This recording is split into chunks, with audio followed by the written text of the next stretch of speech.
Koto Publishing presents Love Before COVID, a thoroughly new kind of audio play.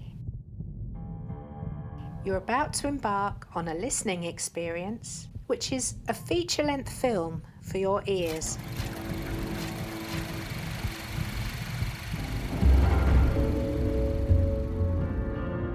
Love Before COVID is written, devised, directed and scored by philosopher Dr. Greg Scorzo.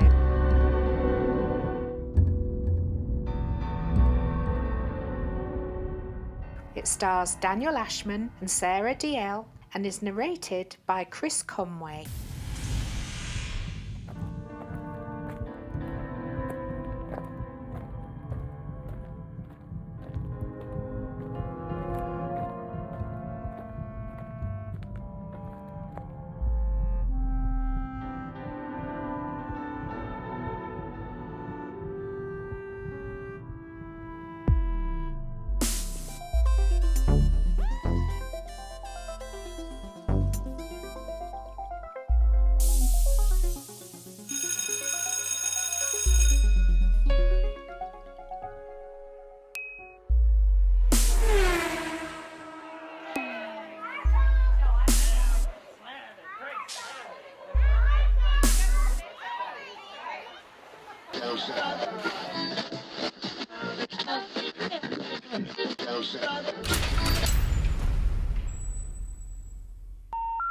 The number you have dialed has been changed. The new number is... Please note, the new number is... Joe has been in a relationship with Janet for 3 years. Joe is attracted to Janet because she is beautiful, charming, interesting, intelligent, creative, courageous, funny, and a great flirt. Janet is crazy about Joe for similar reasons. They have great conversations together. Joe thinks Janet is an amazing lover and has more fun with her than he has had with any other person in his entire life. Janet shares all of Joe's important religious and political views. She has similar tastes and shares his hobbies. Joe can spend long periods of time with Janet without either of them getting on each other's nerves. Janet helps Joe improve his weaknesses. Joe and Janet like most of the same people for the same reasons. Janet always considers Joe's advice and very much respects his opinion. She always gives Joe good advice and shares a perspective with him that helps him see things that he is sometimes blind to on his own. Janet and Joe, through their relationship, have always been faithful to one another. Both parties take their commitment to one another very seriously. Both of them will only leave the relationship if they think it isn't working.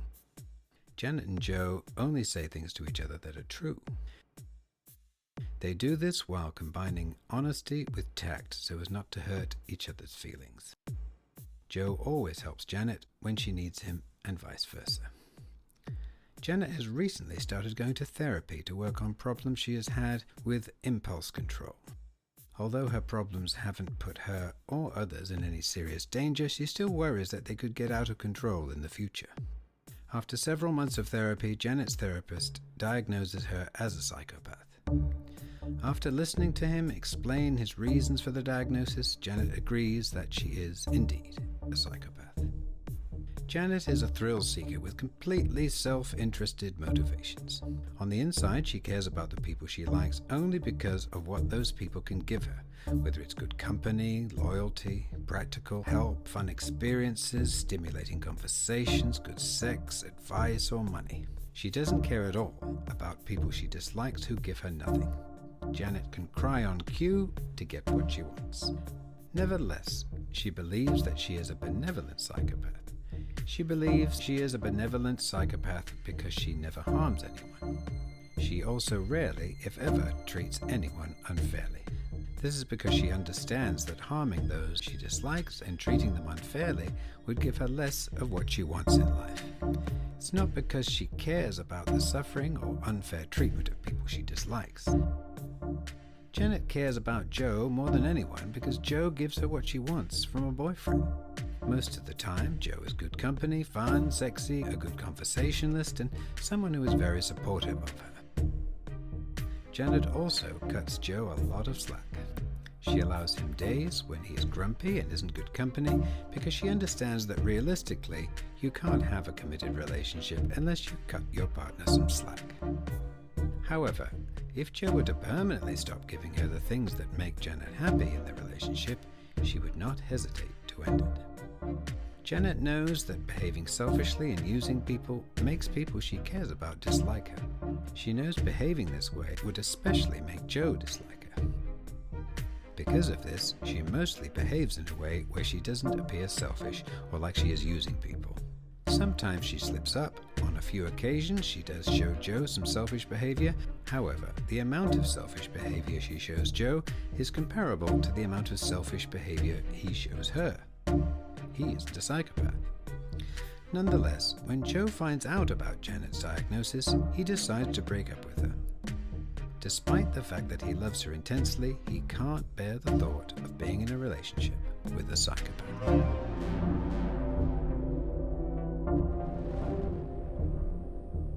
I don't really know how to say this. You know I love you. You know I think you're the most amazing person I've ever known. But you being amazing isn't going to solve this problem. What problem? It's difficult for me to say this, but I think our relationship is unhealthy.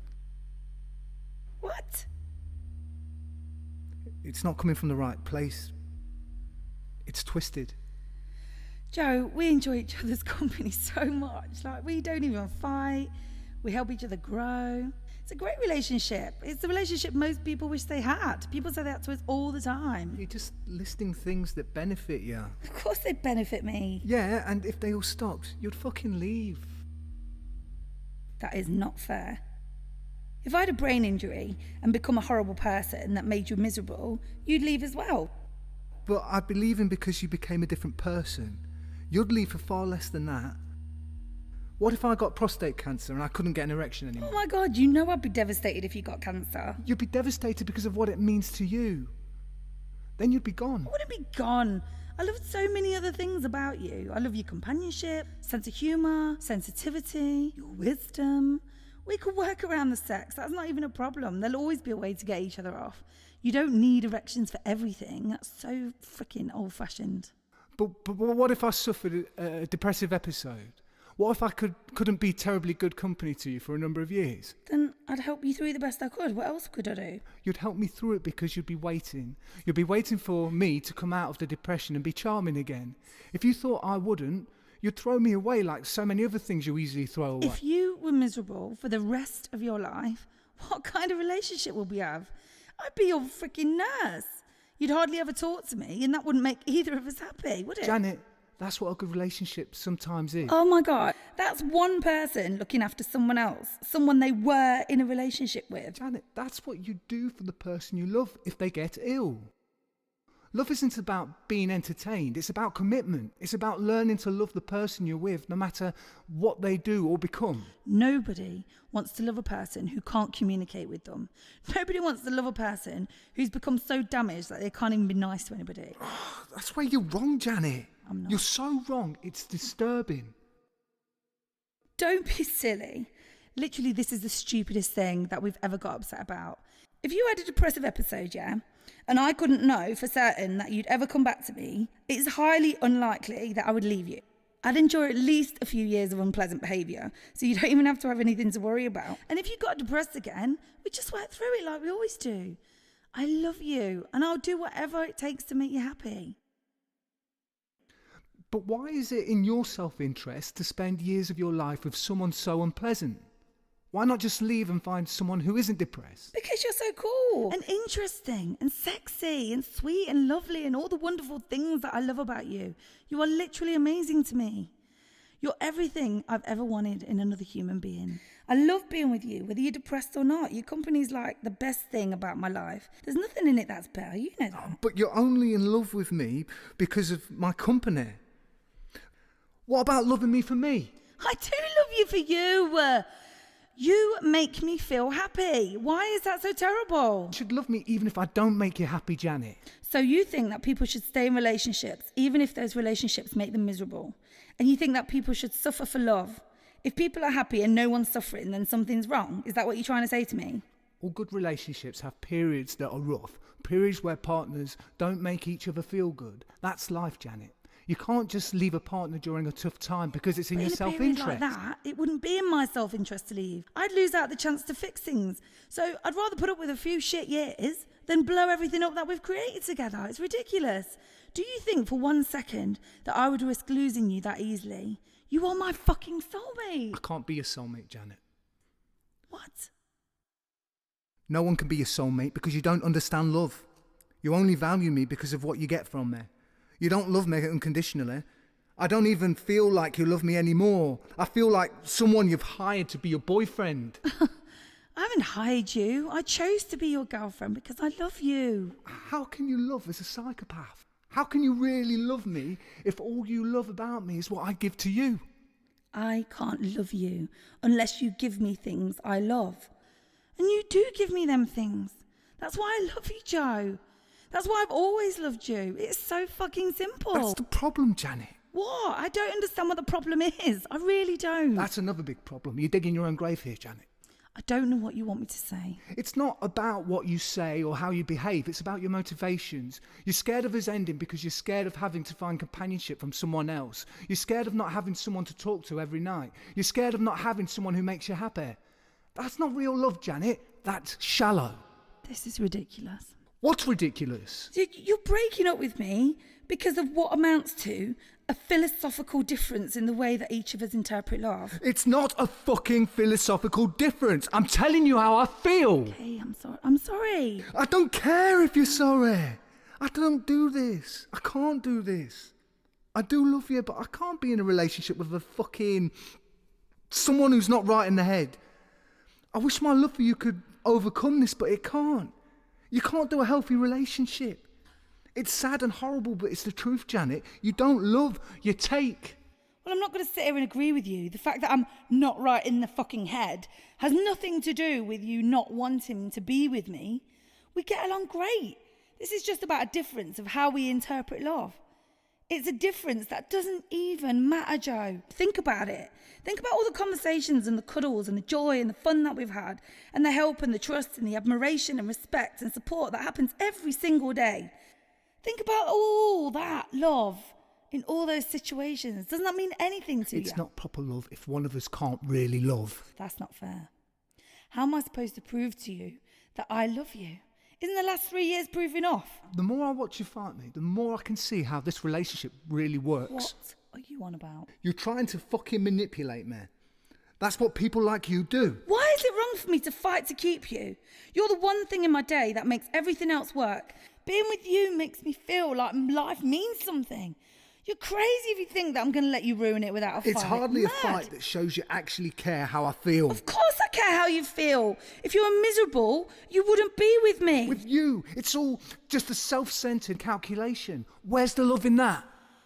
Joe, from the bottom of my heart, I love you in the only way I know how to love someone.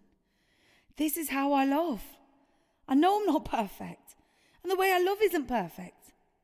I can only be what I am. I know, and I appreciate that. Do you? Do you really? Yes, but that's why it's not good enough. I need real love from a woman, not what you give me. What you give me is wonderful, but it's not real. I wish I could be happy with it, but I just can't. All I ever wanted for you was to be happy with me. I don't want you to be with me if I don't make you happy. I'm only with you because I thought we made each other happy. We did make each other happy before I found out who you really were. Oh my God, Joe. What? Hearing you say these things to me, it just hurts. I don't normally feel things like this. You know I don't. And it's hard for me to describe. It's like, I don't even know how to handle emotions like this. We're finished, Janet. Because don't waste your time trying to change my mind. We are over and there's nothing you can do about it. What are you doing?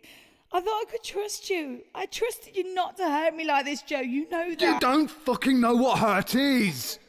You're only upset because I'm inconveniencing you. You'll get someone else tomorrow and act like you never met me. You're only sad because I'm depriving you of something that amuses you. Something you like to depend on. You're losing one of your favourite wind-up toys. That's all that I am. It's not like losing one of my favourite wind-up toys. It's like losing my favourite toy that I've ever known. The toy that makes me feel like I'm capable of being a happy I'm not person. a fucking toy, Janet. I'm a person. I'm not here just to keep you happy. I want to make you happy. You did make me happy, but your happiness and hurt have nothing to do with me. Anyone in my position would be hurt right now. Anyone who really has empathy would be hurt if they were in your position. I don't even know whether you actually have empathy. That's one of the reasons I can't be with you. All I have is what I give to you. It's not good enough. But I still can't understand why. Because you're just using me. You're totally selfish.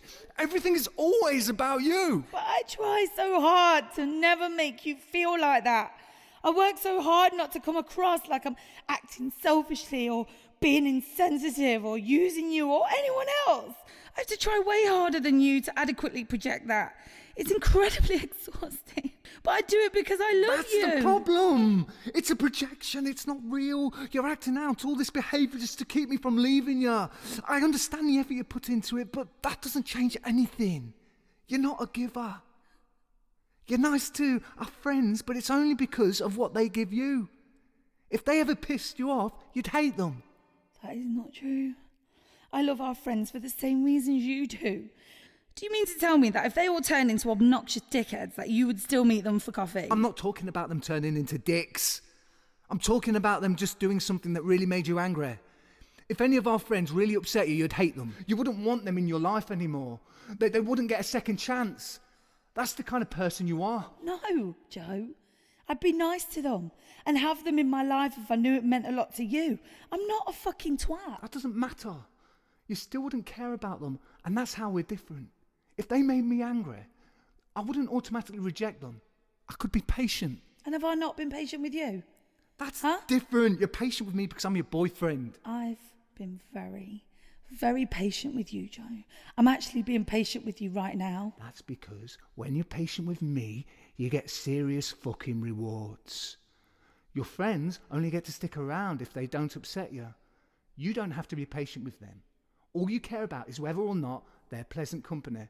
All you care about is whether you can have interesting conversations with them. You don't value them because of who they are.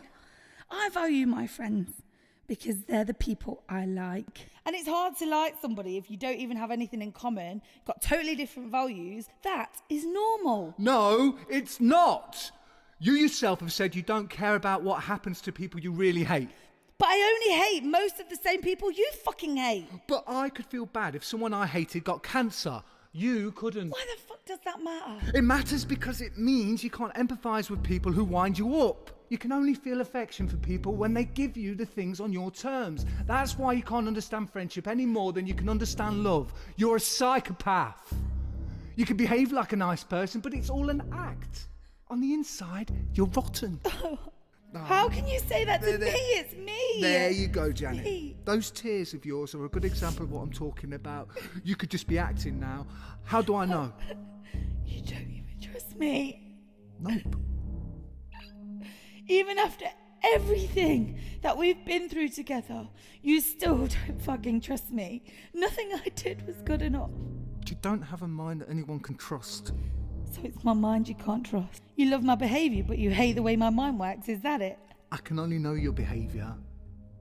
I can't know you. I can't know you. I can't know whether I'm ever being manipulated or whether I'm in danger. Suppose you suddenly get really upset and can't help doing something impulsive. I can't even imagine the crazy shit you're capable of. For fuck's sake. Joe, what have I been like throughout our time together? Tell me. You behaved really well. You behaved like my soulmate. Are you honestly saying you think, that I tricked you into believing you love me? Yes, I do. Fucking hell. I know you'd prefer it if I hid that from you, but I can't. I wouldn't. Why would you think that? I wouldn't want you to hide anything from me. I want to know how you're feeling. That's important. It's important for me to know that. You can tell me what I need to hear, though, without being cruel. You don't have to hurt me like this. I'm not trying to hurt you, Janet. I'm just being honest with you. It feels like you're trying to punish me, Joe. I'll Look, be I honest. couldn't even punish you if I tried. You have the thickest skin of anyone I've ever met. You have resilience a normal person doesn't. You won't be hurt by this experience. You'll learn from it like you always do. Nothing phases you. Tell me what I'm supposed to learn. Learn that normal people who aren't like you, we are incredibly imperfect. I'm not better than you just because of your diagnosis. I'm horrible on the inside too. It's not as if I'm a wonderful person and you're a monster. I'm not a good boyfriend for anyone. When you realise that, you'll move on and be happy. I'm too damaged. Why can't you try and be better? Why can't you try to love me? Why can't you accept and love my behaviour towards you? You're lovely in your behaviour, but I don't want lovely behaviour in a girlfriend. I want a lovely person. You can't be a lovely person because your brain's deformed. You were one of nature's mistakes. You're like poison candy. You shouldn't have been born. Oh, God. That is such a fucking nasty thing to say to someone. I'm sorry, but I can't help Don't saying understand. the truth, okay? I've never, ever said anything cruel like that to you. Ever. No, you haven't. But everything you've said has been a fucking lie. Say things like that to you because I love you. You're my favourite person. And I would never want to hurt you. I would never, ever want to hurt you if I could help it. You're not my favourite person anymore, Janet. I suppose I'm not. Yesterday, you were my favourite person. You're my favourite person because you acted like my best friend. You behaved in a way that made you seem exciting and amazing, like someone completely and totally unlike anyone else on this planet. It was a great performance. That performance is the reason we lasted this long. But I can't keep giving you what you want from there. I can't tolerate your fakeness. I won't put up with it. I won't put up with you being nice to me so you can get me to do all the things you want me to do for you. I'm not nice to you just so that I can get you to do things for me. Being nice to you gives me pleasure. I get pleasure from being with you. I enjoy watching you be happy. I always have. I always will. Yes. You either manipulate me or give yourself pleasure. Do you think I want to waste my life in a relationship with someone like that? I can't do anything other than that. I can't do anything other than just be myself. And that's why you need to stay the fuck away from there.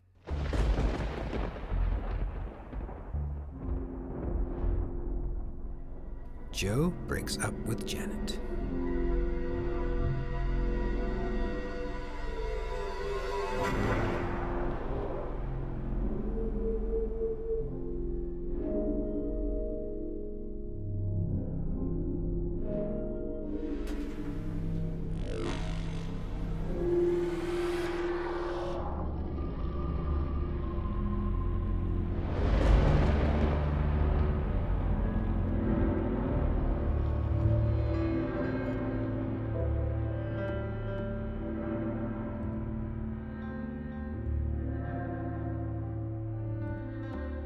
"13 years later, Joe is in a relationship with a woman named Lorraine Klein.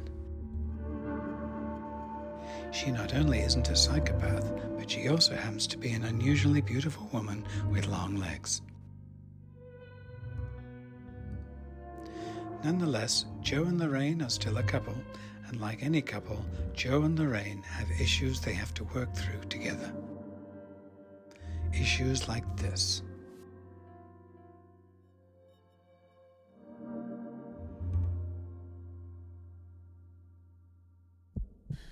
Look, Joe, I love you. I appreciate everything that you do for us in this relationship. You do understand that, don't you? I understand.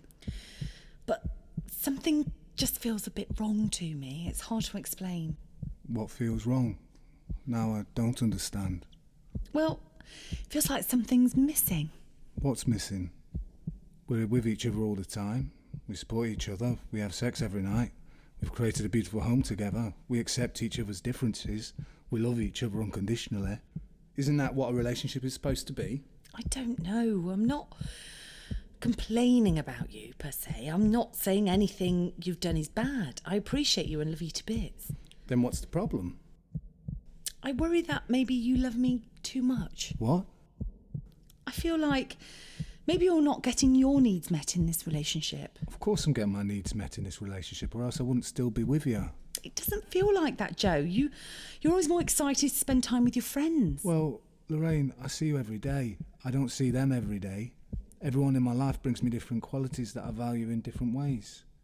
But you should know that you're the person I love most. That's why I see you every day while I only see them 2 or 3 times a week. I don't know, Joe. I'm confused. Are you saying you don't feel loved by me in this relationship? No, not at all. I feel very loved. Then what's the problem? Oh, it's hard to pin down. Something just doesn't feel right. What is it? Everything that we do together isn't something that you actually enjoy doing. It never feels like you're having fun. It feels like you're only doing it because you love me. In a healthy relationship, you're not always excited to be around your partner. But the love is what carries you through. In life, no one excites you every day. But when you love someone, that doesn't matter. You make an effort to push on. You accept the limitations in the other person. You accept the limitations in yourself. Joe, I like feeling like my boyfriend wants to be with me. I like feeling that my boyfriend's excited by me.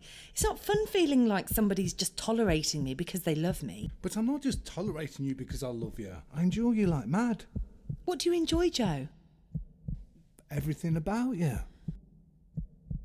I have a hard time believing that. I accept everything about you because I love you.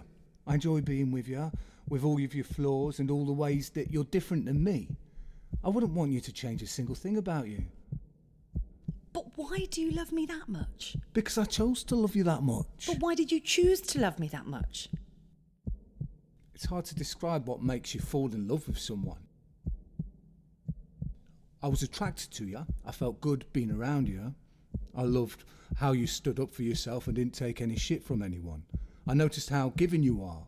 I was impressed by what a hard worker you are. There's a million reasons why I fell in love with you. Look, I know all that. I'm not saying you're in the wrong or that I'm angry with you for any of it. Then what feels wrong? It feels like you decided to love me when we got into this relationship. That's what happens in any relationship. It doesn't feel like I've done very much since then to make you want to love me. I love you unconditionally, Lorraine. That's the only way any relationship can last. Joe, are you getting your needs met in this relationship? Of course I am. I'm loving the person I chose to love. I love you in all your imperfections. I love you because of all the ways we are alike and different. But Joe, I get bored by the long-winded conversations you like to have. I can't stand most of the movies you like. I'd rather listen to cats die than hear most of your free jazz records. I don't understand your weird poetry, and I'm not interested in the galleries that you like to visit. I don't eat meat, I don't smoke, and I'm not a bloody Manchester United fan. But I don't make you do any of that stuff, Lorraine. I don't eat meat when you're in the house. I smoke outside. I read my poetry aloud at the readings I do, or with my friends. I don't expect you to watch me read my poems at the coffee shop and be bored. I don't need us to be alike in every aspect. But even in bed, I don't like any of that kinky BDSM shit you go for. I like straight up missionary sex every night before I go to bed. I like to be penetrated, and then I like to have a clitoral orgasm where you use your hands or your mouth. I don't like roleplay games. I don't need to wear a costume to get off. A massage and a bath before we start will do me fine. I know all of that, and I'm fine with it. You know I think you're an amazing lover. You're only focusing on the negatives. You're forgetting all the things we have in common. I know all the things we have in common. We like to cook Indian food together. We don't like loud parties or gambling. We like rainy days. We hate roller coasters. We like to stay up late and wake up after 11 o'clock on a weekend. I like your big heart. You like it when I wear skimpy shorts and other men stare at my legs. We both eat cinnamon buns on a Saturday. You're describing all of that in a way where you're making it sound like trivial bullshit. The way you act makes it seem trivial. What do you mean? You make me feel like I'm your daughter. What are you talking about? On most days, regardless of what we're doing, I feel like you're doing it because it's good for us. I feel like you're doing it because you love me. How does that translate into me treating you like a father? When I was a child, my dad used to watch cartoons with me every day when we used to come home from school for a couple of hours. I could tell he hated the cartoons, and he'd much rather be doing something fun with my mother. I'd say to him, "Why aren't you with Mum? Wouldn't you enjoy that more?" And he'd say, I'm spending time with my daughter, Lorraine. I love you. Why do you hold a grudge against him for that? He loved you. He loved my mother too, but there was a difference. Of course, there was a big difference. You were his daughter and your mother was his wife. No, you just don't get it. Explain it to me then. He loved my mother because he enjoyed her. Every time he was around her, he seemed like he was having so much fun, and he never seemed bored. He never seemed like he was doing something every day to make her happy. He always seemed like he was making himself happy just by being with her. If he never put himself out to make her happy, maybe he wasn't the best husband for her. No, he was a great husband for her. When he died, my mother was miserable because she'd lost the love of her life. Then he must have put himself out for her at some point. Whether or not he did isn't the point. The point is, with me, he was bored. I was a kid. Children bore him. I couldn't talk to him the way my mum could. I didn't like any of the things that he enjoyed, but he loved me anyway. He sat patiently during my dance recitals. I knew he couldn't give a toss about, but he was proud of me because I was his daughter. That's what a good father does. I hated it. Why? I didn't want to be tolerated out of love. I wanted him to like me. I wanted to be his friend. But he was your father. He wasn't supposed to be your friend. Yeah, but he spent so much effort trying to pretend he was interested in me and enjoying my company. The fakeness of it just made me feel physically sick. I tried to get away from him most of the time. I couldn't bear his pretending. Most adults aren't interested in the stuff that excites their children. You don't watch cartoons with your daughter because you like cartoons. My dad's love for me didn't feel nice. Your dad was there for you when he could have done the easy thing and ignored you. That's a good parent, Lorraine. I just wish my dad would have said to me, "Look, Lorraine, I love you because I'm obligated to, even though you bore the fuck out of me." Instead, he would say things like, "I love you, but I can't compare you with your mother." Of course it was an equal but different kind of love. You were his daughter. Yes, one was about duty and the other about happiness. Well, I think you're being very hard on your dad. I think it's pretty obvious he did a good job with his daughter. I don't care how much he loved me, or how much of a good job he did with me. I don't want to be loved like that by my own fucking boyfriend. I want to be liked. I want my boyfriend to be crazy about me, the way my father was crazy about my mom. I don't want to feel like I'm being fucking tolerated. Don't you think you have some unrealistic expectations about what a relationship is supposed to be like every day? I don't know. All I know is I don't like how this feels. Lorraine, no relationship can thrill both partners every day until death do you part. That's a RomCom fantasy of what a relationship is like. All romance is a work in progress, and it's a struggle. The only way a relationship can succeed is if you're not just looking after number one. You have to fight for the relationship, otherwise you act selfishly, you piss your partner off, you become inconsiderate. I know all that, Joe, and I agree in theory. Lorraine, if you had a stroke and we couldn't have sex or talk and I had to spend all day feeding you while you shook like an infant, I'd do it. I'd spend the next 40 years of my life doing that because I love you. But what kind of relationship would that be? A loving relationship that lasts. Well, I'm not sure I'd be happy about that. I wouldn't be happy being debilitated by a stroke in my 30s either. No, that's not what I meant.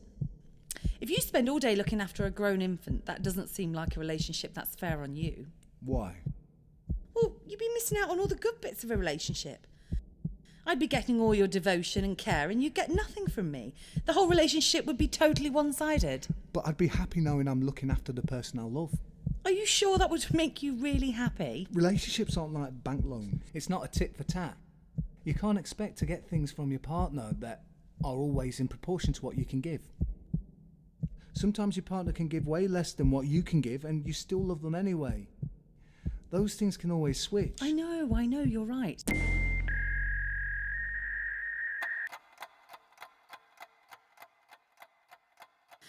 Maybe the problem is I feel like I haven't been asserting myself enough in this relationship. Maybe I'm not standing up for my needs, and I'm assuming it's because you aren't getting your needs met. Just tell me what you need. I'm your boyfriend. I'm here to make sure you get your needs met. I know, and I appreciate you so much for that. No one's ever loved me as much as you. That's because you're my life partner. Now, tell me what I can do to make you happier in this relationship. Well, for starters, I'm really tired of you pressuring me to hang out with your poetry friends. I don't understand what you guys talk about half the time, and I'm sitting there bored out of my skull. I'd like you to go and have coffee with them somewhere else rather than have them over to our house on Tuesdays and Thursday evenings. There's a lot of things that we could be doing together on those nights. And it's bonfire night at Abbey Park. We'll be missing out on all that if you've got your friends over this Tuesday. But what about your friends that we see in Derby? You like my friends?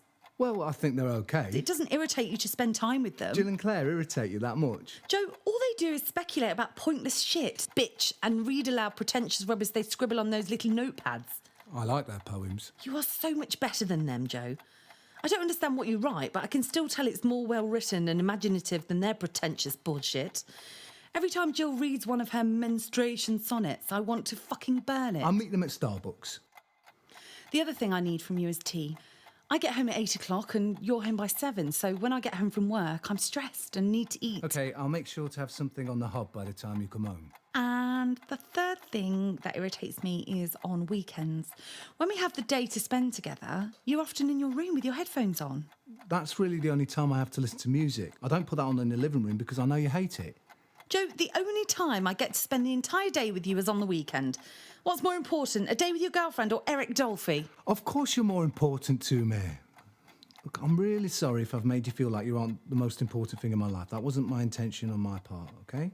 And the last thing I want to talk to you about is something I need to be completely honest with you about. OK.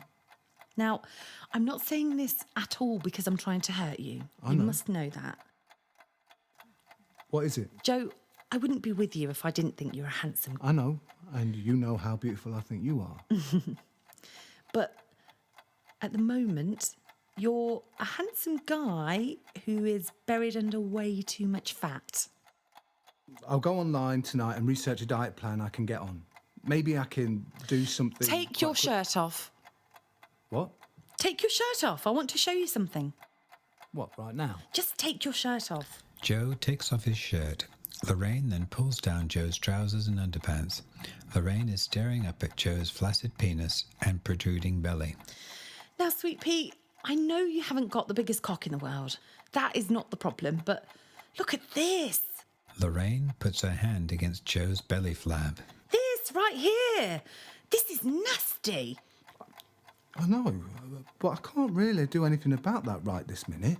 Your gut hangs out further than your erection, Joe. I can handle the eye patch, I can handle the man boobs, but this is disgusting. No, but this isn't the nicest way to talk to me about this, Lorraine. I'm being honest with you because I want you to be more self-confident. I don't want to hear you complaining about how you feel unattractive anymore. I appreciate that, but there are more tactful ways of doing that than telling me which parts of me you think are disgusting. Listen, I'm not interested in manipulating you. I want you to become more self-confident and I want you to get a body your beautiful girlfriend's happy with. You'll feel better knowing that I'm happy with your body. I know that, but... You know as well as I do that if I sugarcoat what I'm trying to say, you won't take it on board. Of course I'll take it on board. Then be a fucking man and do something about it. You've had enough time to do something about it already, and you keep eating the same nasty shit. I'm sick of it, Joe. It doesn't look good when we're walking down the street together and people are staring at me wondering what the hell I'm doing with you. That's not good for either of us. I know. I'm going to be getting pregnant in a few months. You need to model good habits for our children. You need to be there for our kids without having a fucking heart attack at 40. I know. Now, tonight, you're going to get a diet plan and we'll arrange it for the house tomorrow. I want you to start working out on the Wii again, doing those press-ups, and you'll feel so much better once those boobs start to go down. I'll start to feel like I'm actually having sex with a man. You don't have to put it in such a crude way. You're the really person I can say whatever I'm thinking to, Joe. Whatever I'm feeling about you, I can say to your face.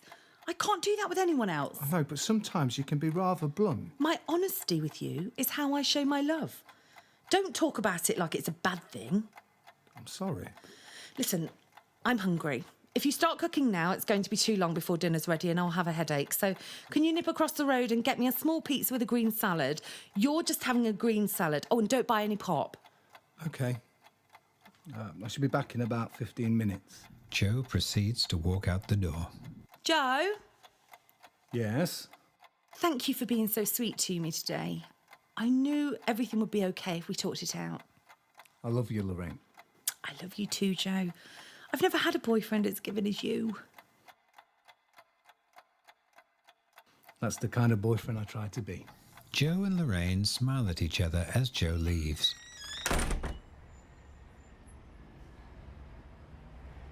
But Joe is not happy.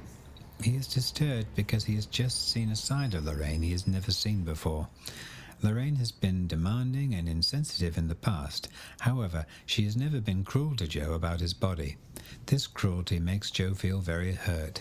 There is no way, after what she said to him, that he is going to feel like having sex with her tonight.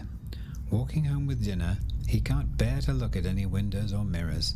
The reflection of his own body is making him feel physically repulsed.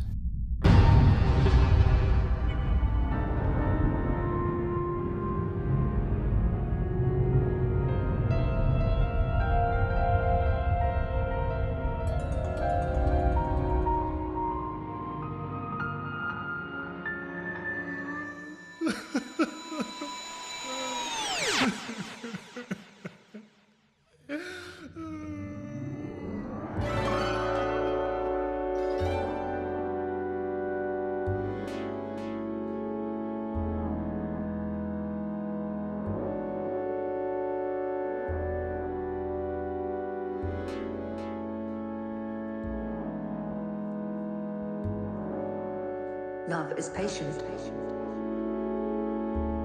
Love is kind. It does not envy. It does not boast. It is not proud. It does not dishonor others. It is not self-seeking. It is not easily angered, and it keeps no record of wrongs. Love does not delight in evil, but rejoices with the truth. It always protects, always trusts, always hopes, and always perseveres. Love never fails.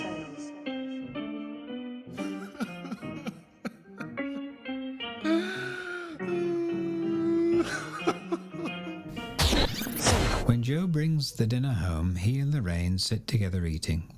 Lorraine enjoys her pizza and salad, while Joe eats his salad without much enthusiasm. He is not terribly hungry. Lorraine can sense something isn't right. Joe, I'm sorry if I was a little harsh about your eating habits earlier. I just want you to be happy. I know you just want me to be happy. I worry about you. I worry about your health. I worry about how you feel about yourself because of your weight and your eye. I know what you used to look like, and you can look like that again, Joe. We can get you hot again over the next year. It's not impossible. Like I said, I'll get a diet plan tonight and we'll plan it out into our shopping list tomorrow.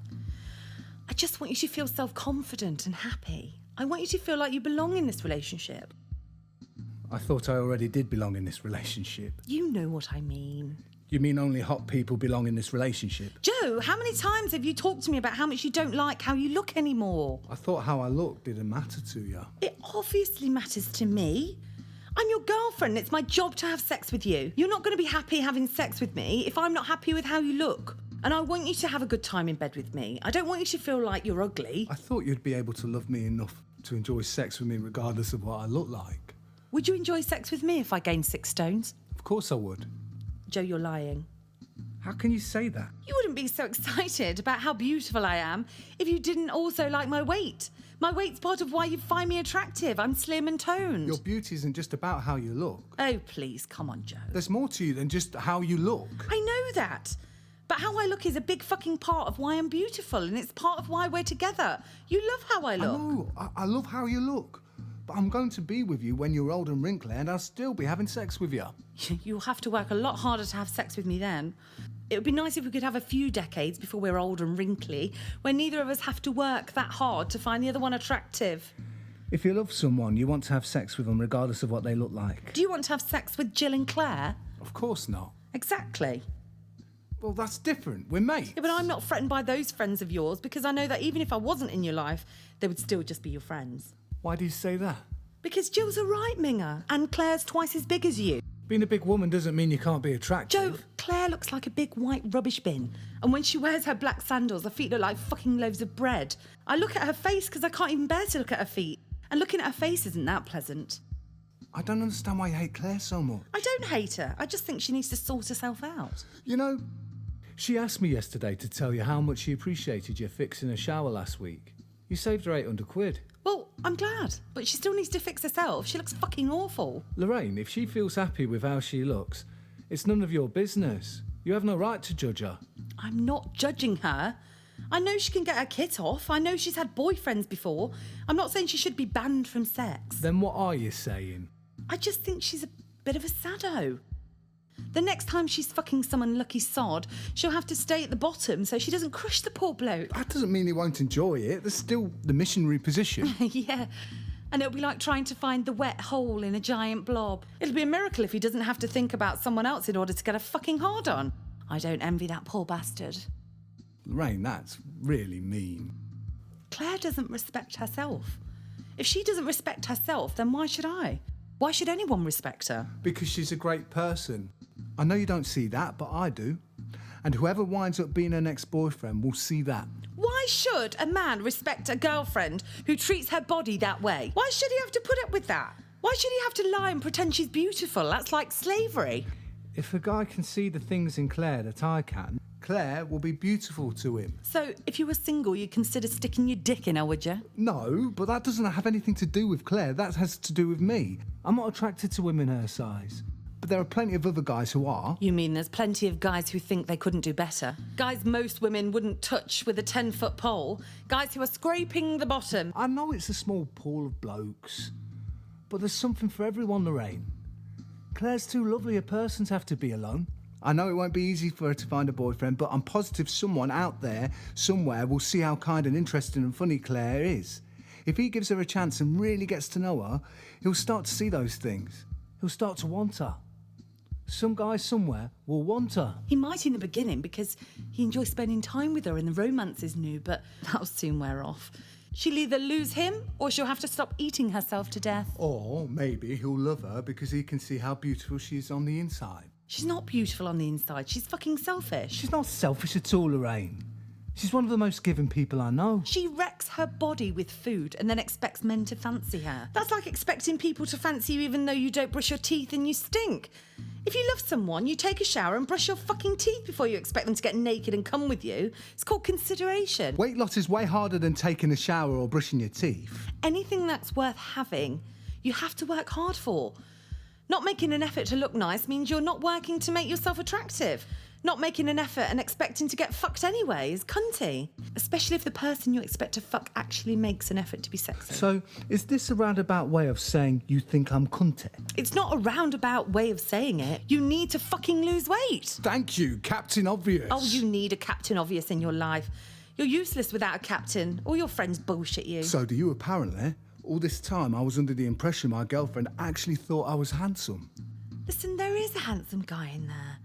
I'm just tired of him hiding in blubber, and you should be too. I am, but losing weight is going to take a lot of time. It's not an easy thing. Neither is being in a loving relationship. You said so yourself. So are you going to break up with me and check in after about a year to see how different I look? You can tell your friends we're on a hiatus until I drop a few stone. I'm sure they'll tell you to stop wasting your time and leave. There's so many other thinner male fish in the sea just waiting for a crack at the beautiful Lorraine Klein.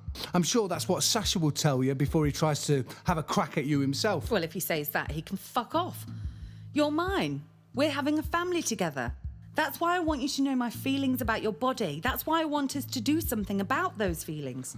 What's the point if we're going to be old and wrinkly anyway? You won't be happy knowing your girlfriend isn't happy with your body in the prime of your life. These are the years when you can do something about it if you don't feel attractive. You lose that in your old age. But if we're old together and you know you haven't done something about your weight when you were young, you'll just hate yourself. I know you will. You hate being selfish. When I said I didn't like how I looked, I was talking about my self-confidence in public. I wasn't talking about feeling like I disgusted you. You don't completely disgust me. It's just that belly of yours. How could you have sex with me every night for all this time if my belly disgusted you? Well, I just focus on other things, like your face or sensations or things I was thinking. Why couldn't you just keep doing that without making a big speech about how my belly disgusts you? Because you knew our sex life wasn't working for me. That's why you kept asking me all those stupid questions every time we had sex. Was it good for you when I did this? Should I move a little to the right when I do this? I knew why you were asking me those questions, Joe. I just wanted to make sure you had a good time, Lorraine. I didn't think you were working hard to ignore your disgust at my body. Well, then I misread you. I'm sorry for that, but you have to be honest with me or I will misread you. I thought you just knew why I was asking you those questions. I'm not a mind reader, Joe. You have to tell me how you're feeling. I know. I love our relationship because we can tell each other anything, but sometimes I feel you're not comfortable with that. When I was expressing my feelings to you earlier, you kept telling me to be more tactful, and that's not good, Joe. Can't you understand why what you said may have hurt my feelings? No, I can't. You love the honesty in our relationship, but if you want honesty, you have to have thicker skin. Being in a relationship with a beautiful woman isn't easy. You need to be strong. Most men aren't strong enough, and that's why they don't get what you've got. They settle for women they're not attracted to. Why do you keep making this about me being a man? I'm not in a relationship with a guy because I'm attracted to any person who happens to have a penis. I want a relationship with a real man. Someone who isn't intimidated or hurt by me when I'm honest about my feelings. You're the first person I've met, you know, who I thought could be that man. I highly doubt that, Lorraine. Joe, I've never broken up with any boyfriend before. I've always been the one who they break up with. That's because the particular men you chose to be with couldn't handle strong women. Lots of men are threatened by strong women. Yes, and that's why I love you so much. You can handle me. My mouth never gets me in trouble with you, or at least that's how I thought things were until you started getting stroppy. I haven't been stroppy. You have been lately. You came back with food with this look on your face. It's driving me crazy. What look on my face? This, you hurt me, but I'm not going to tell you why look. That bitchy look you do when you're upset about something, but you just want to sulk. Well, maybe my feelings were a little hurt. I am human. You've never told me I've hurt your feelings before. We've been together nearly 3 years. You've hurt my feelings plenty of times. See? That's you not being honest with me. Honesty is a two-way thing. No, a lot of the time my hurt feelings aren't particularly fair because they're just a product of me not accepting your limitations. So, if you do say something that hurts my feelings, I usually do something to process my emotions in a way where I don't have to burden you with them. I really appreciate that, Joe. It's very humble of you to admit when you're wrong, and that is another thing I love about you. I try very hard to always admit when I'm in the wrong. I've had too many bad experiences when I was younger because I couldn't admit when I was wrong. I don't want to repeat that. Don't you know that about me? Yes, but lately you've been slipping. Especially today. There's anger and hurt in your face that's directed towards me, and I don't like it. I've had enough of men in my life look at me that way. I don't need you to start looking at me that way. I'm sorry, Lorraine. I don't want you to feel like I can't handle you. You know, I'm just human. I sometimes get hurt even when it isn't fair. But you're right. Sometimes I slip up. And that is why you need me in your life. You're not good on your own. You need a kick up the arse. It's sad but true. I'm going to keep you and we're going to work through our problems, whatever they are. I know, and I appreciate that so much. I don't want to lose you either. Then you have to trust me. I do trust you. Then don't pull a fucking face when I'm trying to help you feel better about yourself. Lorraine, I'm not always aware of my facial expressions. They just happen sometimes. Sometimes I look sad and it has nothing to do with anything that's happened in the external world. Sometimes it's just a memory that reminds me of an emotion that creates a mood that related to sadness, but sadness itself comes out in the expression and Joe, I don't know what... do your girlfriend a favour and please shut the fuck up. You're dragging us into yet another conversation about nothing and it's maddening. We don't need to analyse your fucking facial expressions, okay? I was just trying to make that point that I don't want to be blamed for facial expressions that don't necessarily showcase my feelings. I can't help having a certain facial expression when I'm in a certain emotional state because I can't actually Finish see my this face. deep conversation about your face with one of your friends. I was just trying to explain myself. You don't need to explain yourself. Now go upstairs, find and plan out a diet for yourself, and at 11 o'clock come to our bedroom, we'll have sex. You still want to have sex with me? Of course I do. I love you. But what about how I look? I do my best to ignore it. If you make an effort this time to change your food. But I thought you said my belly disgusts you. Joe, I need sex every night to fall asleep. I can tolerate a flabby body in the meantime if I know I'm going to get what I want later on. It's not a problem. I'd rather sleep than let myself have insomnia because I'm bothered by your bloody gut. I just don't want it to be like that permanently. Do you understand where I'm coming from? I think so. All right, so get your ass upstairs, get the diet ready, and then come to our room at 11. Okay. Before I go up, I'm sorry I forgot to ask you this earlier, but how was your day at work? Are things becoming less stressful? Just shut up and go upstairs. You're giving me a fucking headache. Joe quickly goes upstairs while Lorraine turns on the television. Lorraine always prefers to watch her favourite television programmes alone. Meanwhile, in his office, Joe goes online and finds a diet plan he is happy with. He then plans the house shopping for the next week. He also decides to surprise Lorraine and order her an expensive handbag he knows she will absolutely love. It will arrive in 3 days. Joe expects that the purchasing of this gift will make him feel better. It doesn't. He is still upset. Joe is annoyed with himself because he doesn't want yet another argument with Lorraine. All the issues between him and Lorraine should have been resolved during their last conversation. Something still doesn't feel right. Okay. Maybe Lorraine is a bit shallow, but what's the point of being upset about that? Everyone is flawed. Her flaws are no worse than mine. Remember, Joe, you have a beautiful woman who loves you. She's always honest with you. She tolerates your weak points and still wants to be with you.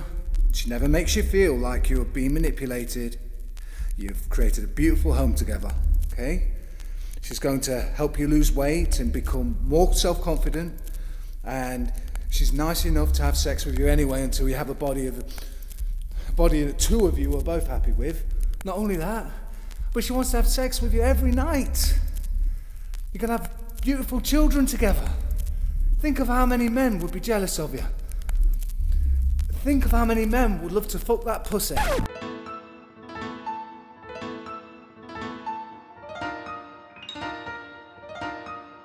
It is important to remember here that we still live in a patriarchal society.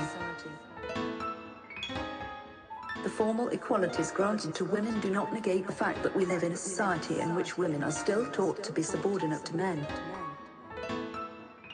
Men are still socialized to dominate women in the spheres of language, economics, culture, reproduction, and sexuality. That means that yes, absolutely all men are raised to feel entitled to women's bodies, and to be willfully blind to how their social position privileges men over women. When women point this out, men still deny their own responsibility. They refuse to listen to the pleas of women to stop hurting us, to stop denying us the same levels of social power and privilege, and to stop degrading us with male condescension, indifference, and rampant misogyny. Men need to do better. All men.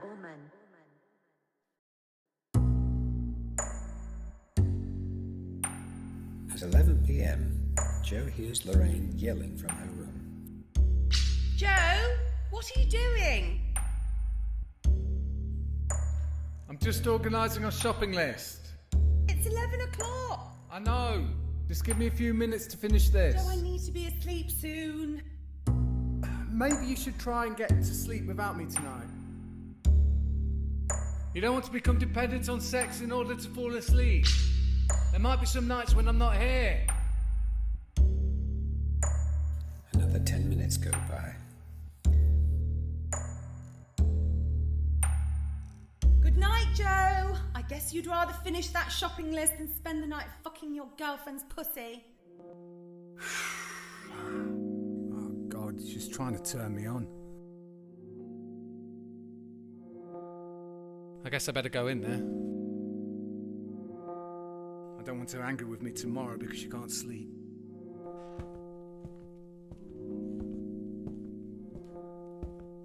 Joe walks into their bedroom.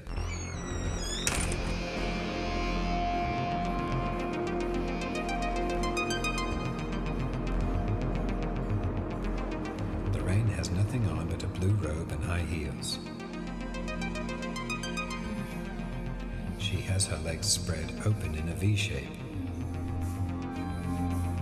She is rubbing her clitoris with her right hand.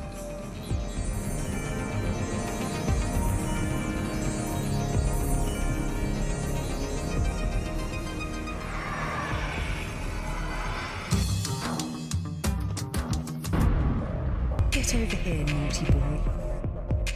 Joe sits down at the end of the bed. Tonight, I'm going to give you a reward for getting serious about your food plan again. You'll like this.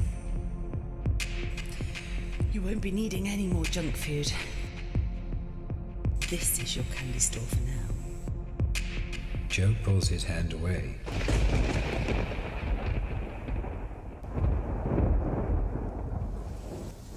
What's your problem? I'm not really in the mood for this. Well, fucking get in the mood. I'm too uncomfortable. Why? I don't feel comfortable with you talking about me that way. What way? I was trying to turn you on. You're talking about me like I'm a child. What does that even mean? You're talking about me like I'm a kid who you're giving sex to in exchange for good behaviour. That sounds like a naughty fantasy to me. It might be as a fantasy, but right now it feels like it's not a fantasy. It feels like that's how you see me. I see you as my boyfriend who I'm trying to do something nice for. Something nice? Yes, you're getting sex from your beautiful girlfriend who loves you. Well, I don't know how I feel about that. Would you rather I not be nice to you? Should I force you to take care of yourself in the other room? I don't know. Sex isn't something I want because you want to be nice to me. But I'm your girlfriend. I don't want you to have sex with me because you want to be nice to me. Joe, you're confusing me. I want you to have sex with me because you want to. But I do want to. You want to so you can sleep. No, I also think that you deserve some sex. I know it was hard for you today, hearing how I felt about your weight, and I thought I'd make it up to you and motivate you to continue on your healthy eating plan. Motivate me? You mean manipulate me? No, it's not manipulation. I'm being honest with you. I'm telling you, I'm trying to motivate you. I don't like how it feels. I don't like how it feels when you get stroppy when I try and help you grow and stop self-harming with food. I know that, but you crossed the line. But rather than get angry, I try time and time again to be nice to you. I'm not taking anything away from you because of your weight. You're getting pussy most men would kill for. Be grateful for that. It doesn't happen to just anybody. That doesn't make me feel any better. I don't know how to please you. You're doing my fucking head in. I don't want you to have sex with me because you want to be nice to me. I want you to have sex with me because you want to. But I do want to. You want to have sex because you want to do a favour for me. You don't want to have sex with me because you desire me. Well, if I only had sex when I felt desire, I wouldn't have sex with you for most of the past year. Exactly. You're angry because I gave you sex anyway. Do you realise how many men wish they were you? I don't care.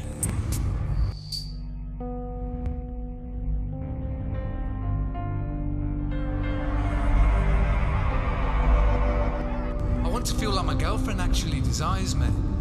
Well, then you should have made more of an effort not to be nasty. If you don't want pity sex, then don't make a habit out of eating like a filthy fucking pig. Act like you care about yourself. It's not that hard. That's so fucking mean. If you can't love my imperfections, what kind of relationship is this? You're the one who's being selfish. You expect me to fuck you when you keep all that fucking fat on you? Food for me is an addiction. If you were addicted to heroin and looked like a rail, I'd still love you. I do love you.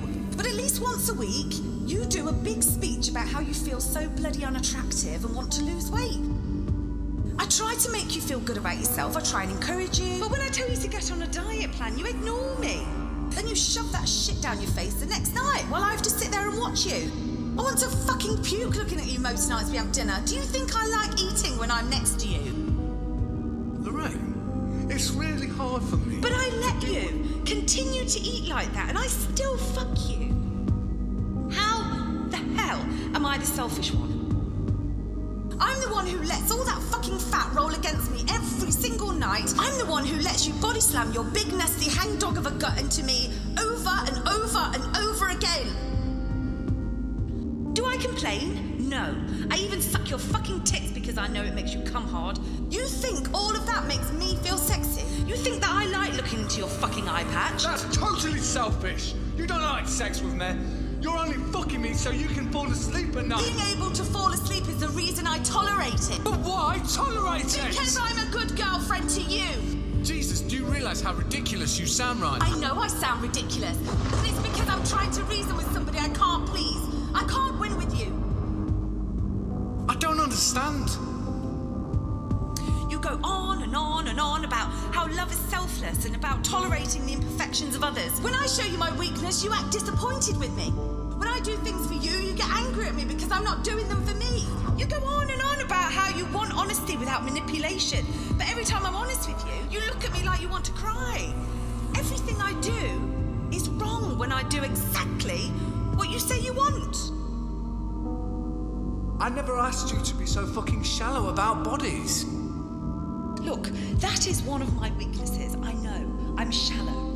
But that's who you chose to love. That doesn't stop me from loving you. It just fucking pisses me off. Well, if it pisses you off, that means you can't forgive me for it. I can't forgive you for it because of how it negatively affects me. It fucking hurts. It fucking hurts hearing you talk like that. You can't forgive me for one of my weaknesses because of how it negatively affects you. And you have the cheek to call me selfish. I tolerated your shallowness for a long time. I didn't know until tonight you were shallow about my body. Again, you forgive me for one of my weaknesses until it negatively affects you. Anyone would be hurt by the things you said to me. Can you imagine what it would be like if a man said to a woman the things you said to me today?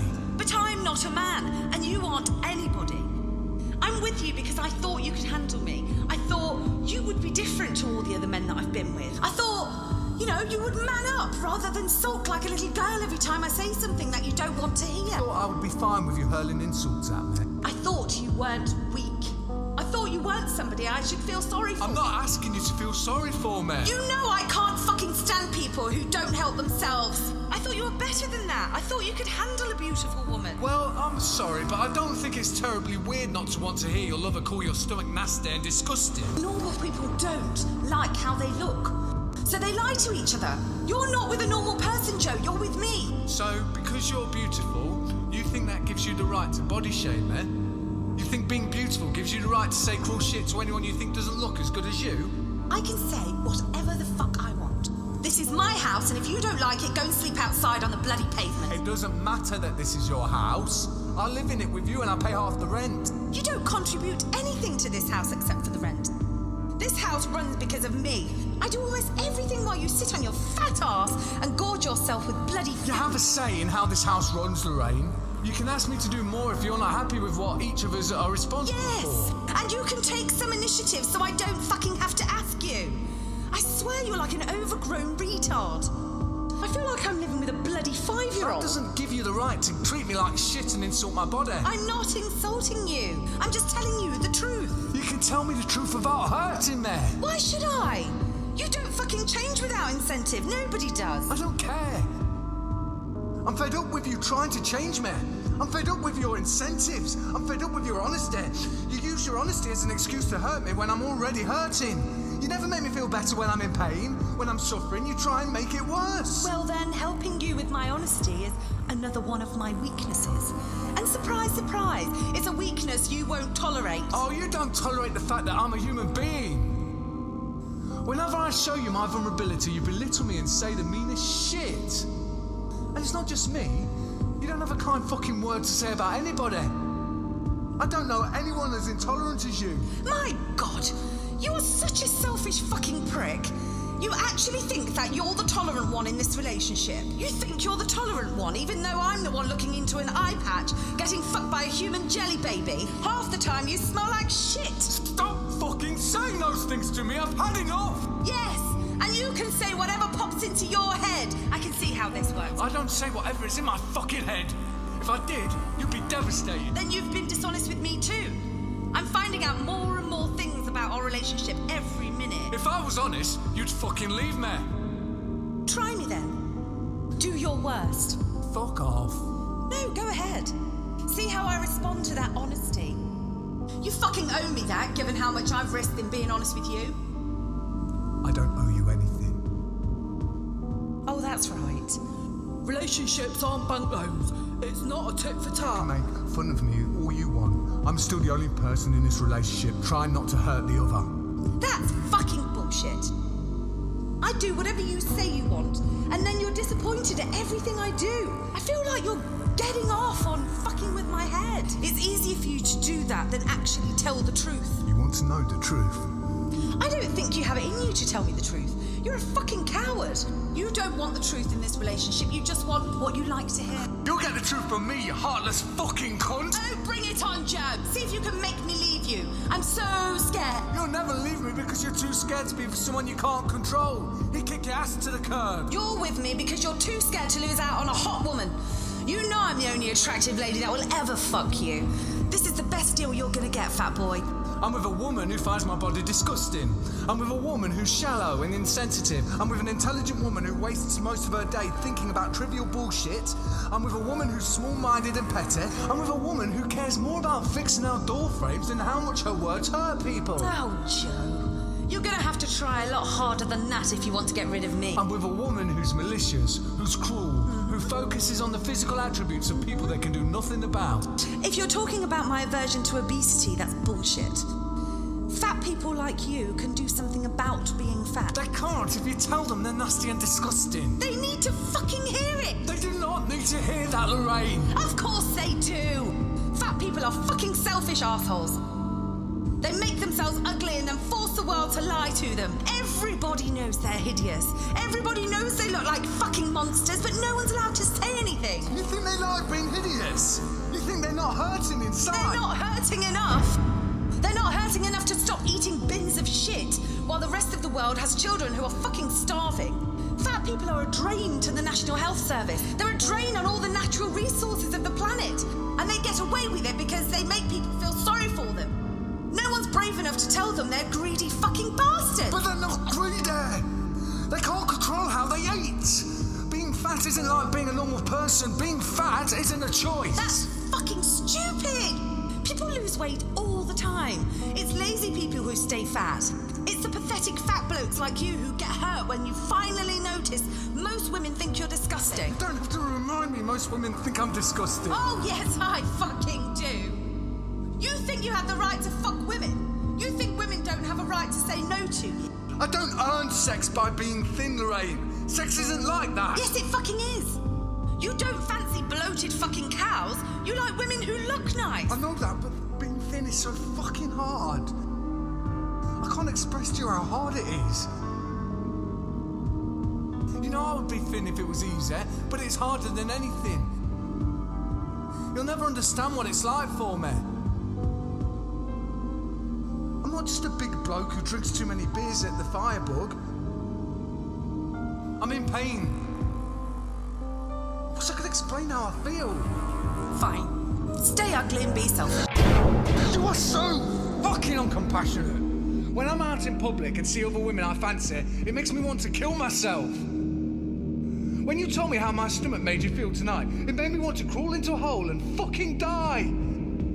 It reminded me of when I was a kid. Oh yes, you'd rather crawl into a hole than change. You'd rather die than lay off the fucking cheeseburgers. You'd rather be that disgusting fat bloke than treat me with some consideration. I can't lose weight if I feel like an ugly, worthless piece of shit. It's too bad that's what you are. It's too bad you have chosen that. I can't change if I hate myself. I can't change if I want to die. Yes, the world has to cater to you in order for you to change anything about yourself. That's your big excuse for never changing anything. It's not an excuse. I don't need your fucking cruelty to lose weight. I need to have something to live for. I need to know that when I lose weight, I won't feel like dying. Why do your feelings matter so much? My feelings are all I've got, Lorraine.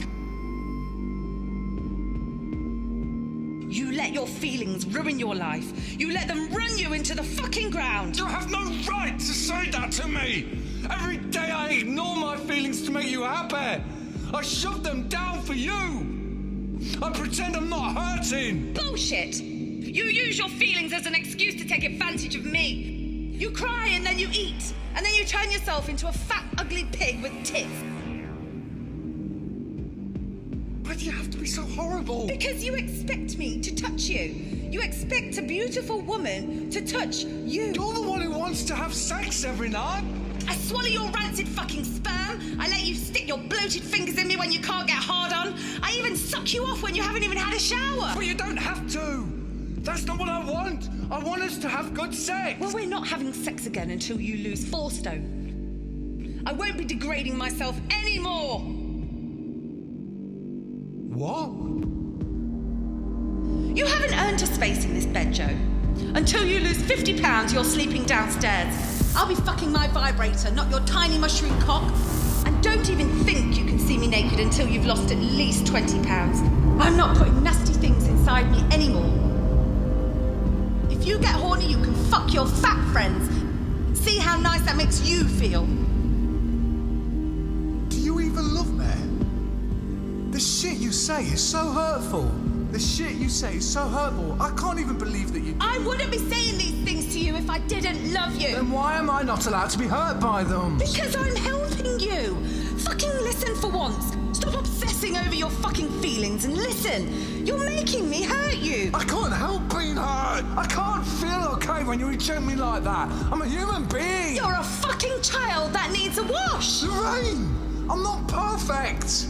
I can't always be strong. Sometimes I'm vulnerable. Sometimes I'm like a child. I'm like every human being. Everyone has feelings. I have no sympathy for you.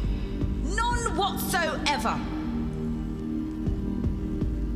Don't you have feelings? Yes. And I feel fucking disgusted at you. There's nothing more disgusting than self-pity. There's nothing more unattractive in a man. Oh, here we go again. Here you go again. You should get a vaginoplasty to go with your tits. Fuck you. I can't lose weight because my partner is withholding sex. I can't lose weight because you tell me I'm a horrible piece of shit. I don't work that way, and neither do most people who lose weight. I don't fucking care if most people are lazy. I'm not. I work hard for this body. I value myself enough to care about my own health. I love you enough to care about actually turning you on. Then can't you love me enough to be sensitive towards me? I don't understand why you refuse to do that. I don't understand why that's such an unreasonable thing to ask of you. Your actions have consequences. If you eat shit, you can spend the rest of your life coming in your hand. I will not be fucking a pig anymore. I'm going to start fucking men and women I fancy. I deserve that. I might even fuck Sasha just to teach you a lesson. And what lesson would that be? You'll know when I film it and email it to your students. Those ugly retards would love to see me and Sasha. I'm just not sure how the department might feel. I don't believe you would do that. You care about me too much. You forget that I can access your email from my computer. I could send your students anything I wanted. You'd ruin my career because I'm fat. I'll do whatever it takes to get you to stop embarrassing yourself. I'm not afraid of you, Joe. You can't intimidate me because you're a bloke. I could fucking kick your ass. I'm so lucky to be with someone so kind. And I am very fucking kind to you. I'm the reason you're not as big as Claire. If it wasn't for me, you wouldn't even be living in this fucking house. You're the one who acts like an ungrateful shithead. That's because it feels like you hate me. I don't hate you. I just hate how you eat. I hate your excuses. I hate how you treat this house. I hate how you treat yourself. I hate your hygiene. I hate how you look, how you dress. I hate your goddamn daydreaming, and I hate your pathetic fucking tears. You do hate me. No, Joe, I love you. That's why I nag you. That's why I get at you for the way you treat women. That's why I wish you would stop teaching and get a proper job. That's why I want you to exercise and start eating like a human being. Don't you get it? I do get it. You hate me. I don't hate you, Joe. I just hate living with a failure. I'm not a failure. It doesn't have to be this way, Joe. It's all because you don't listen to me. You never do what I tell you to. That's why you're a disappointment. And that's why no one will remember you after you die. You're not listening to me, Lorraine. I'm not a failure. What have you done with your life? What have you actually achieved?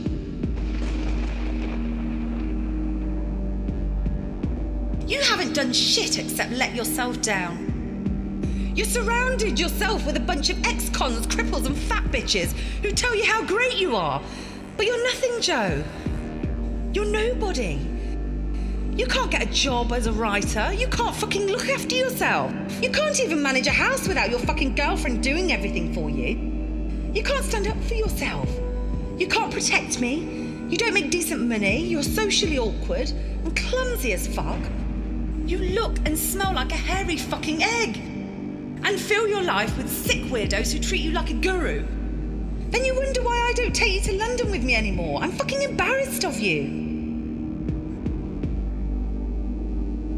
You think I don't know that? When people see me standing next to you, it's like being covered in shit. It's awful.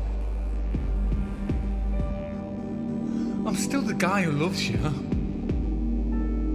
I'm still the guy that never gives up on you. You're the guy who ruins my whole fucking life. I'm ashamed to say I even know you. Half the time I wish you were dead. Why do you have to say things like that to me? Because you need to hear them. You need help. Hearing them doesn't help anything. It just hurts. Oh, you're such a fucking liar. You'll ruin both of our lives if I let you. Anything you do well, you do because of me. I'm even the one that reminds you to fucking write. You wouldn't get up in the morning if I didn't wake you up. There's a lot I do for you. You don't notice any of it. Oh, please. You are more useless than that whiny little cunt that you keep talking about in that fucking novel you can't finish. She's more attractive than you anyway. I don't want to be with someone who hates me. Or my body. I don't hate your body. I just want you to fucking change it. I can't go on. I feel like I'm drowning. I need to feel hope in my future. I need to believe we can be happy together and raise a family that's not totally dysfunctional. We can create that happy family if you stop fighting me every time I tell you to do something. I'm not fighting you. I'm just not as useless as you think I am. There are many things I can do without you, Lorraine. I hope that's true, Joe, because you're not going to be the father of my children if you don't get healthy. You're not just losing weight, Joe. I will not be gestating your sperm until you fucking stop smoking. You know I'm quitting in 3 weeks. We've talked about that at least 20 times. Yes, and I can't go in my bloody garden without breathing your fucking smoke. I said I'm quitting! You are going to fucking quit because you will not hurt our children. Once I get pregnant, you're going to do things right. You're going to be healthy even if I have to force you. I'll make you fucking eat right. I'll make you exercise. I'll say what needs to be said until you fucking hear it. You won't silence me anymore, Joe. I won't let you off the hook the way that I do now. I will be on your ass until you are good enough to be the father of our children. You will not spoil our kids, and you will not feed them shit. So you plan on being cruel to our children too? If you don't give them boundaries, that would be far more cruel than I could ever be. Allowing a child to be fat is just horrible. Forcing them to have a fat parent is even more horrible. That's abuse. Oh, yes. It's so much more abusive than burning cigarettes into their dad's neck. What the bloody hell? You're the one that brought up abuse. You told me you would never bring that up again. You fucking promised me that you would never ever bring that up again. You promised me you wouldn't hit me and then you threw boiling water at me. You're lucky I get out of the way. You fucking piece of shit. You fucking asshole. I trusted you never to talk about that again. I fucking trusted you. If you want to talk about abuse, let's talk about abuse. Let's talk about all the things you've done. I was fucking drunk. And I don't remember any of those things. You know you can't talk to me about this. You're not the one who had all your clothes ripped to shreds. You didn't get broken glass thrown at you. You don't have any scars, Lorraine. I do. You know how hard it was to fucking quit. I trusted you to be supportive. I trusted you not to make me drink again. Well, like hurting me wasn't your fault because you don't remember what you did. Like that absolves you of any responsibility. It was my fault. And that's why I stopped drinking. I actually changed something for you. I did something you asked me to do, and you promised me you wouldn't fucking talk about it. I know that, Lorraine. It's just... I know what you're doing. You're trying to bring me down. I'm not trying to bring you down. You're trying to get me to fall off the wagon. Of course I'm not doing that. You think I want that? You want to fuck up my career. You'd love to see me fail and be like you. Lorraine, the last thing I would ever want is for you to fall off the wagon again. Then don't ever fucking bring up my drinking. Don't ever bring it up ever again. I was just trying to make the point that there are parallels between... You don't have any points to make. You're trying to manipulate me. You're trying to make me feel like I'm the one who's letting us down. It's like you're getting off on hurting me, you fucking sadist. That's what you said the last time you got drunk and smashed my laptop through the kitchen window. Right after you said all that horrible shit to my dad on Skype. Or was that the day you got angry and killed our dog? Stop it! Just stop it right now! If you don't stop, I'll smash your fucking head! Do your worst then. Hit me, you fucking cunt. Go ahead. Do it sober.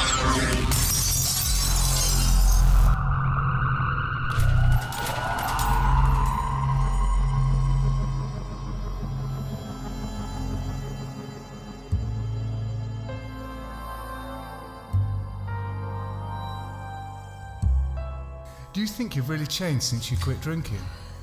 Are you that much more calm and serene? You want things to stay the same! You always get your fucking way! I won't let you this time! I won't fucking let you! Oh, God, listen to yourself. You're wailing. Calm down. I won't! I won't let you make me feel guilty! I'm stronger than that! You can't fucking hurt me! Not after what I've been through! Oh, stop crying and listen to me. I'm not trying to make you feel guilty. Yes, you are! You're killing yourself!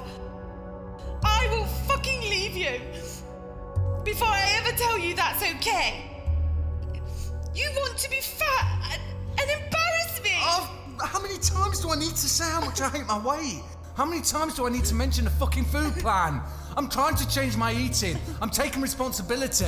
I know what the problem is from my end.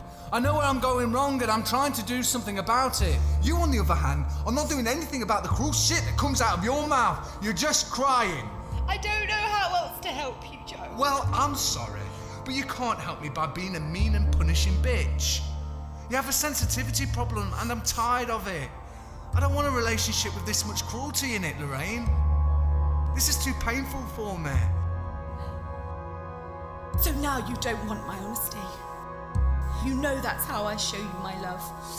And you still don't fucking want it. You don't want me to love you. You want me to lie to you. Oh, maybe you're right. Maybe I don't want your honesty. Maybe you should keep some of your thoughts to yourself. You want me to lie? You want me to act like a good little wifey who does what she's told? If you could, you'd force all of the women in the world to wipe the shit off your ass. You're a fucking misogynist. Oh, Jesus, Lorraine. You don't want a woman who's your equal. You want a fucking slave who cleans your house and sucks your dick and lies to you. That's all you want from women. That's all you want from me. You need to stop now, Lorraine. You think you respect women. You think you're sensitive because a woman can make you fucking cry. You want to call yourself a fucking feminist. I just want you to stop hurting me. I've had enough now.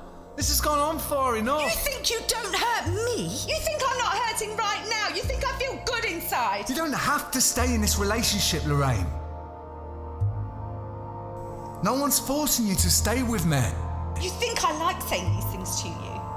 You think I don't hate myself? You shouldn't be in a relationship with me if you hate yourself. We both know how much you love yourself. I said you don't have to stay with me. I don't feel good in this relationship anymore. It feels wrong. It feels like we're over. I feel nothing but contempt from you. I feel hated. I don't feel loved at all.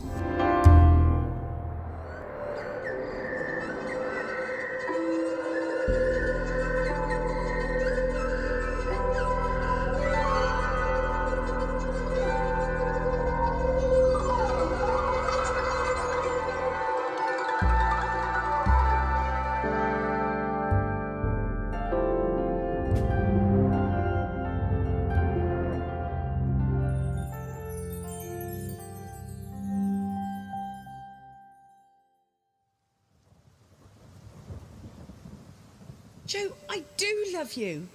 You just need to change. That doesn't matter.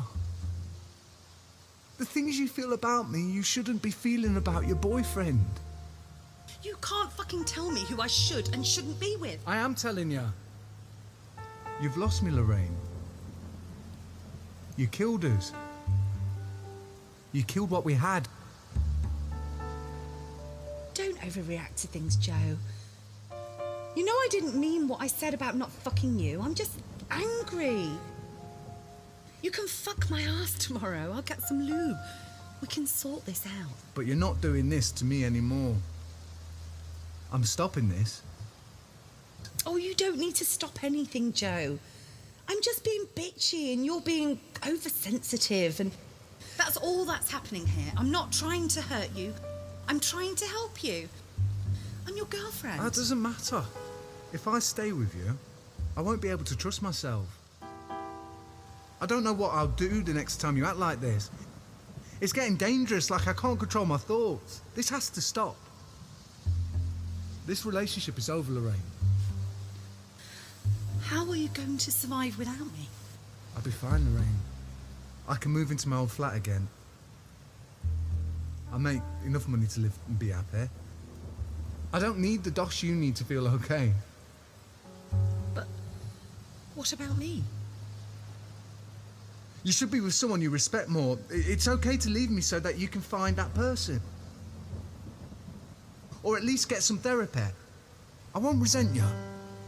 But I don't want to fucking leave you. I can't. Why not? Oh, you wouldn't understand. Try me. You wouldn't understand. I don't understand why you want to stay. You wouldn't believe me if I told you. You'll never know that unless you tell me. I've never met anyone as kind or as giving as you. Oh, come on, Lorraine. No, it's true. You're a real keeper, Joe. How can you say that after all that's been said? You're still here. That means you're kind enough. I'm still arguing with you. That means you're stubborn enough. I can respect you. You stand up to me. I don't understand. You love me. You love me no matter what. I can be honest and you love me. I can show you my anger and I can be horrible to you. I can cry and you still love me even though I hit you and I've burnt you. No one's ever loved me like that. But I'm afraid of what will happen if I stay in this relationship. I don't trust myself. I don't care. I've never had love like this before. Very few people have loved me. I don't get it. You say I'm useless. You hate my job. You say I don't protect you and I'm not a real man. You say you don't fancy me. You hate the fact that I don't want your honesty. If I stay with you, I might hurt myself. I just told you I don't like how you express your love for me. You think I'm a failure. I embarrass you. You hate how I cry.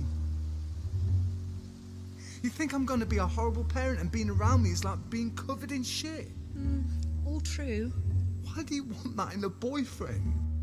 Because I love you anyway. What?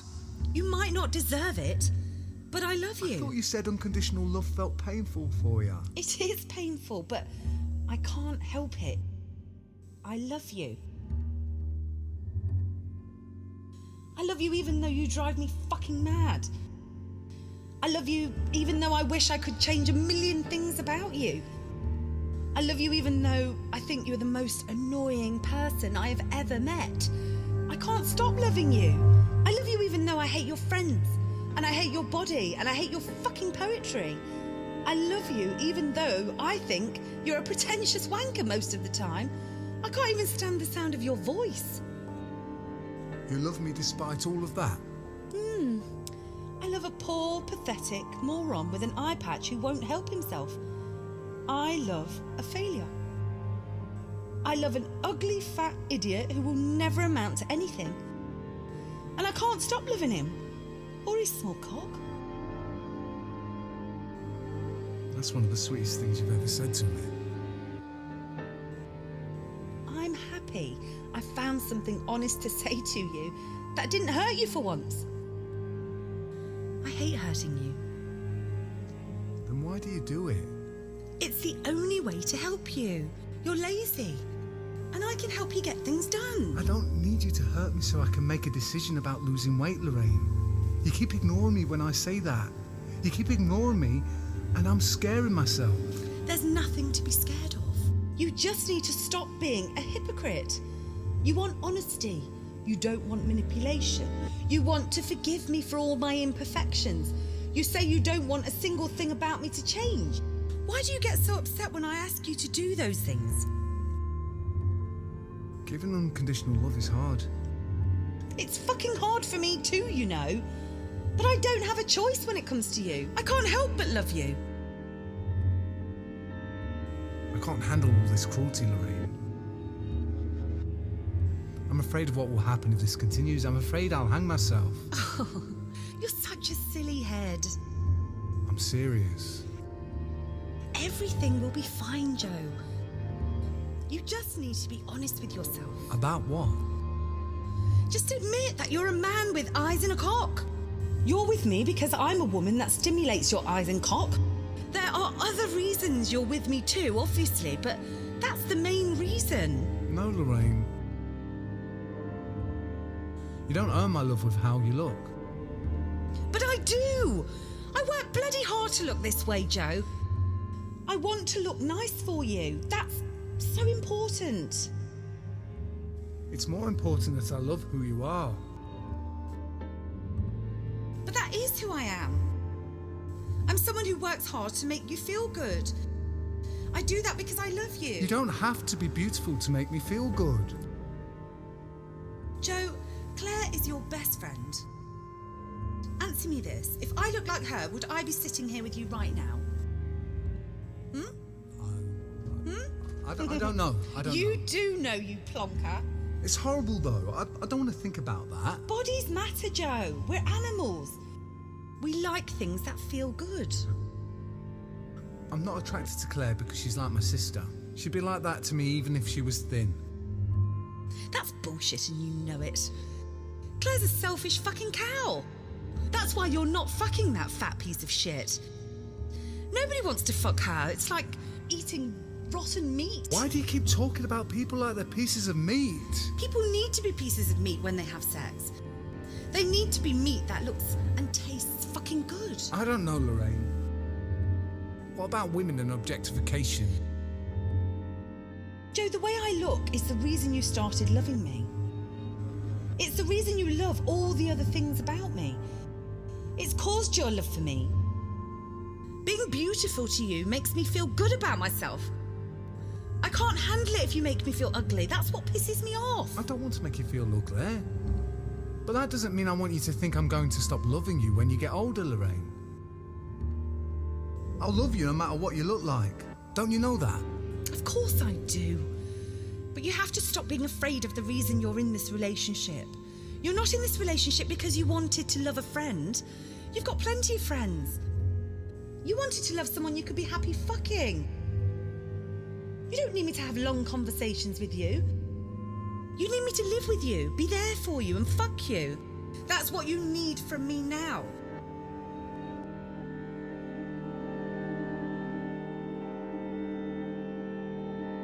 That sounds like prostitution. This is what actually works for men and women. Long conversations don't stop people from getting bored in a relationship, Joe. Long conversations don't get people hot when they're talking to someone they don't fancy. There is a difference between being a friend and being a lover. Don't you know that? Of course I do, Lorraine. I've had first-hand experience of that. Then you really need to listen to me. I can give you incredible things a friend never could. I can fuck you every night. I can look after you. I can tell you how to take care of yourself. I can give you a family. I can make other men envious of you. All I need in return is that you don't make me miserable. I need you to do what I tell you to do and not give me any shit about it. Stop over-analysing everything. Stop being the one who always gets in the way.